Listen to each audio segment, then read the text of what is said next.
Bangkok లో పానీపూరి డబ్బా ఈ పప్పి కటింగ్ తాయి మా అమ్మే అమ్ముతున్నారు. పింక్ అండ్ పింక్ లో హీరోయిన్ లో ఉన్నారు. సరదాగా ఇలా చేతులు ఊపుకొని నైట్ మార్కెట్ లోకి వచ్చాము.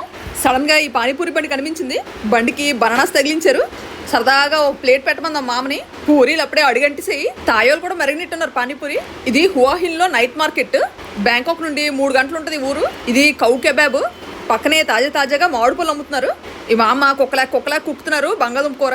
ఈ అక్క మేకప్ వేసుకొని పచ్చి మామిడికాయ ముక్కలు అమ్ముతున్నారు. స్పైసీగా కావాలంటే కోసి కారం పెడతారంట.